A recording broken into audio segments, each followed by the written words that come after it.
Vous pouvez savoir à l'avance si une personne aura du succès ou non, simplement en observant si lorsqu'elle échoue, elle pense d'abord que c'est de sa faute, au lieu de mettre la faute sur les autres. Si cette personne se dit « j'ai échoué à cause des autres », alors elle n'a aucune chance d'y arriver.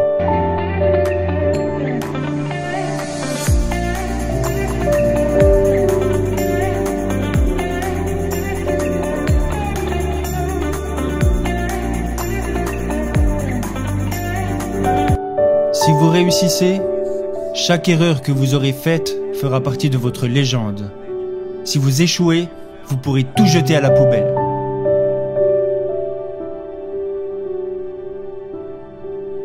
Tout le monde fait des erreurs. Tout le monde rencontre des problèmes. Et très peu de personnes sont prêtes à vous écouter.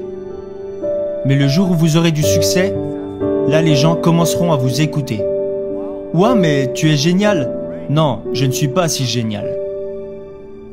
Je suis né dans une famille issue de la classe moyenne. J'étais très mauvais à l'école.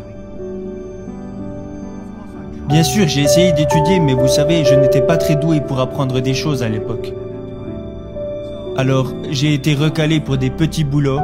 Je n'ai pas réussi à aller à l'université. J'ai été recalé à l'entrée des grandes écoles. Mais je n'ai jamais abandonné.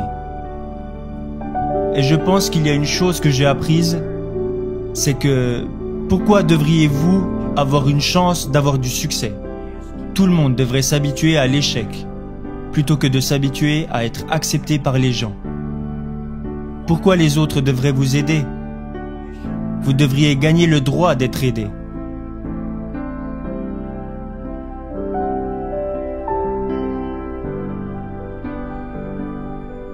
Alors, ce que j'ai appris, c'est de ne jamais abandonner. Je me disais, mon opportunité n'est pas encore arrivée pour le moment.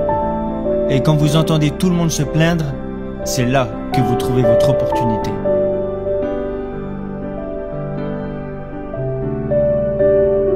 Je pense que je visais trop haut.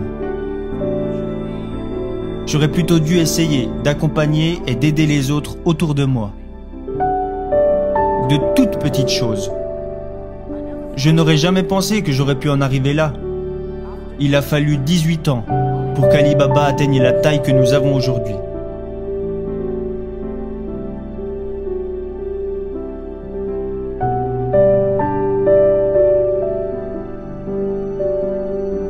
Et je n'ai pas réussi parce que je suis intelligent. Je ne me considère pas comme quelqu'un d'intelligent. Mais j'ai travaillé avec beaucoup de personnes qui étaient très intelligentes. Et la plupart des personnes intelligentes arrivent à rendre facile des choses qui sont pour vous difficiles. Et je pense que ce n'est pas facile d'avoir du succès rapidement. À chaque fois et dans tout ce que nous avons fait, nous anticipions les choses sur les 10 prochaines années. Je sais que je ne suis pas intelligent, mais je sais que si nous voulons réussir, nous devons anticiper les choses 10 ans à l'avance. Si nous voulions avoir du succès, alors nous devions travailler avec des personnes intelligentes. Et pour avoir du succès, nous devions accepter de faire beaucoup d'erreurs sans jamais abandonner. Beaucoup de personnes font des erreurs, elles rencontrent des problèmes et elles abandonnent. Nous n'avons jamais abandonné. Nous avons plutôt appris de nos erreurs. Le message, l'expérience et le conseil que j'aimerais partager avec vous est que vous pouvez savoir à l'avance si une personne aura du succès ou non, simplement en observant si lorsqu'elle échoue, elle pense d'abord que c'est de sa faute, au lieu de mettre la faute sur les autres. Si cette personne se dit « j'ai échoué à cause des autres », alors elle n'a aucune chance d'y arriver. Les personnes qui échouent et qui disent « c'est de ma faute, je n'ai pas fait ça correctement, j'aurais dû m'y prendre autrement », ce type de personnes ont une chance d'y arriver.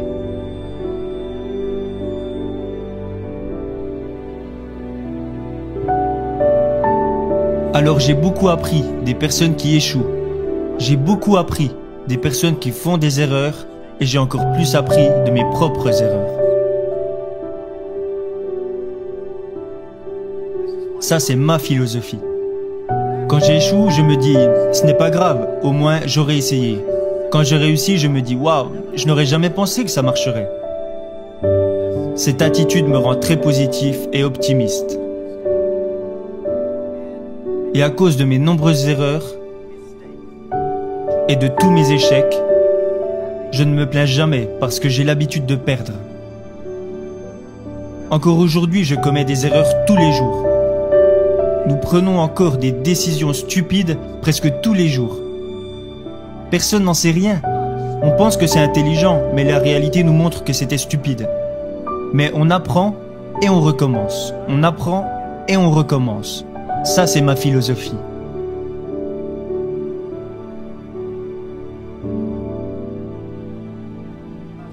Alibaba a vu le jour sans argent, sans technologie et sans employés.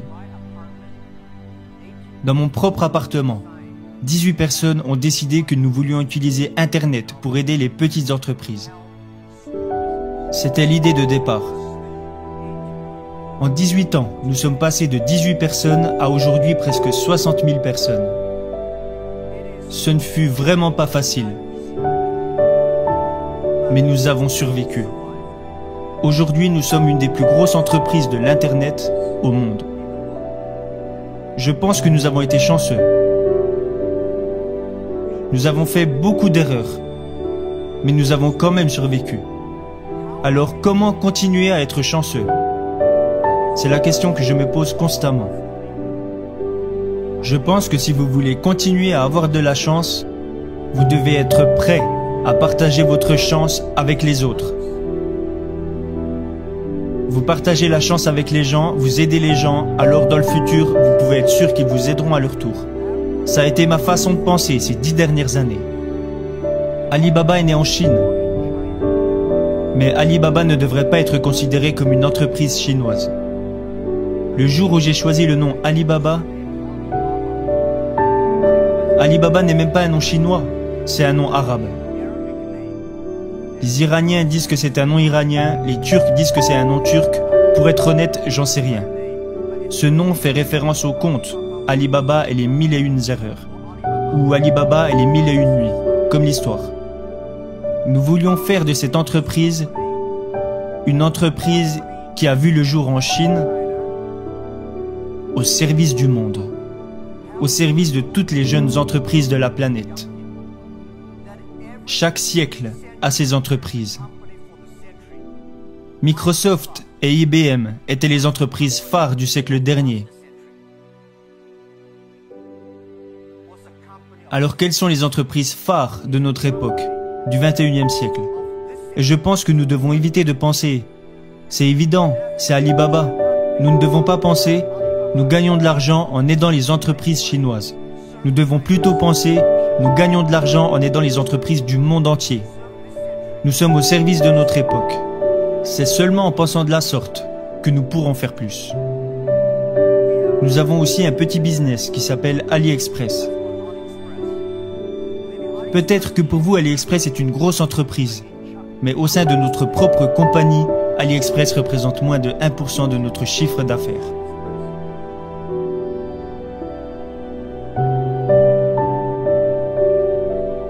Notre entreprise aujourd'hui est immense. Comparé à ce que nous étions hier, nous sommes immenses, mais comparé à ce que nous serons demain, nous sommes encore des bébés. Le monde change si vite. Nous voulons faire d'Alibaba une des plus grosses entreprises de notre époque. Nous voulons qu'Alibaba aide à la croissance de toutes les petites et moyennes entreprises de la planète. Ça, c'est ce que nous voulons accomplir.